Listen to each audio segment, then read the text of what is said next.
Un homme veut apprendre à jouer de la batterie. Il achète une batterie électronique, la met dans son salon et commence à taper. Ses voisins du dessus tapent du pied. Il continue. Le voisin du dessus descend. C'est un vieux monsieur très poli. « Excusez-moi, monsieur, pourriez-vous arrêter de jouer de la batterie? Je suis retraité, j'ai besoin de calme. » L'homme. « Je joue à volume très bas. » Le vieux. « Le volume, c'est pas le problème. C'est le rythme. Vous n'avez aucun rythme. » L'homme. « Je débute. » Le vieux. « Je suis musicien. Je vais vous donner des cours. » L'homme accepte. Le vieux sort une baguette. Il tape un rythme. Boum tchak boum boum tchak. L'homme essaie de reproduire. Ça donne boum poum buzz crack. Le vieux. Vous êtes désespérant. Il lui propose une méthode. Jouer sur des coussins. L'homme joue sur des coussins. Ça ne fait pas de bruit. Les voisins sont contents. Mais l'homme s'ennuie. Il veut du bruit. Il achète une vraie batterie acoustique. Il la monte au 5e étage. Il habite sans ascenseur. Il joue. Tout l'immeuble tremble. La police arrive. L'homme explique « Je suis un artiste ». Le policier « L'art, c'est quand il y a un public. Vous dérangez un public qui n'a rien demandé. » L'homme « Je cherche un public. » Le policier lui donne l'adresse d'une salle de répétition. L'homme y va. La salle est insonorisée. Il joue.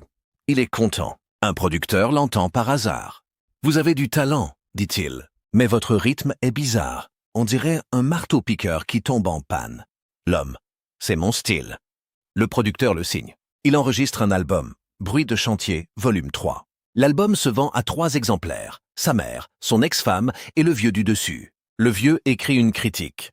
Ce disque m'a rendu sourd. Je mets 0 étoile. L'homme, déçu, retourne à la batterie électronique. Il met un casque. Il joue pour lui-même. Il devient heureux. Il n'a plus besoin de public. Il ouvre une chaîne YouTube. Il a 12 abonnés. Sa mère regarde chaque vidéo. Elle commente. Mon fils, le célèbre batteur. Le vieux du dessus commente « Arrêtez, j'entends même à travers le mur !» L'homme bloque le vieux. Il continue. Un jour, il rencontre une femme qui joue du violon. Ils forment un duo. Elle joue doucement, lui tape fort. Le résultat est surprenant. Ils font des concerts dans les maisons de retraite. Les vieux applaudissent avec leurs cannes. L'un d'eux, sourd, dit « C'est magnifique. Je n'entends rien. » L'homme pleure de joie. Il épouse la violoniste. Le vieux du dessus meurt de vieillesse. L'homme hérite de son appartement. Il l'utilise comme salle de répétition. Maintenant, il peut taper fort sans déranger personne, sauf son fantôme. Le fantôme du vieux dit, toujours aussi faux. L'homme, tais-toi, t'es mort. Le fantôme, la mort n'empêche pas d'avoir de l'oreille. Ils deviennent amis. Le fantôme lui apprend le solfège. L'homme devient un grand batteur. Il joue à l'Olympia. Le fantôme est dans le public, invisible, mais il applaudit. Les gens croient que c'est le vent. La morale, même les morts peuvent avoir du rythme. Un paysan vend des œufs sur le marché. Il crie « À qui les œufs frais, pondus ce matin ?» Une dame s'approche. « Ils sont bios ?» Le paysan. « Bien sûr, mes poules mangent des graines bio et boivent de l'eau de source. » La dame. « Et elles sont heureuses ?»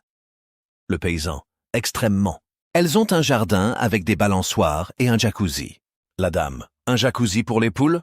Le paysan. « C'est une cuve à eau tiède, elles adorent. » La dame achète 12 œufs. Elle rentre chez elle. Elle casse un œuf. Dedans, il y a un petit mot. « Merci de m'avoir libéré. » La dame, surprise, casse un 2e œuf. Mot. « Je m'appelle Claudette, j'ai 6 mois. Je rêve de voyager. » 3e œuf. « Pouvez-vous adopter ma sœur ?» La dame rappelle le paysan. « Vos œufs contiennent des messages. » Le paysan. « Ah, vous avez pris la série Lettres de poule. C'est une édition limitée. » La dame. « C'est de la maltraitance animale. » Le paysan. Non, les poules écrivent toutes seules. Elles ont un petit clavier installé dans le poulailler. La dame, incrédule, va au poulailler. Les poules, en effet, tapent sur un clavier avec leur bec. Elles écrivent des poèmes. Le paysan les publie. Le recueil s'appelle « Plumes et lettres ». Il gagne le prix Goncourt des animaux. Les poules deviennent célèbres. Elles donnent des interviews, traduites par un interprète. Une poule dit « Le plus dur, c'est la ponte. On écrit un message, mais il faut le pondre après. Parfois, le stylo est coincé. » La dame, admirative, devient la manager des poules. Elle organise une tournée. Les poules voyagent dans une camionnette avec un petit jacuzzi. Elles pondent des œufs poétiques, en direct. Le public les applaudit. Un œuf coûte 100 €. Les gens les achètent pour les messages. Un collectionneur achète un œuf contenant le mot « demain ». Il le fait encadrer. Les poules, épuisées, font une grève. Elles cessent de pondre.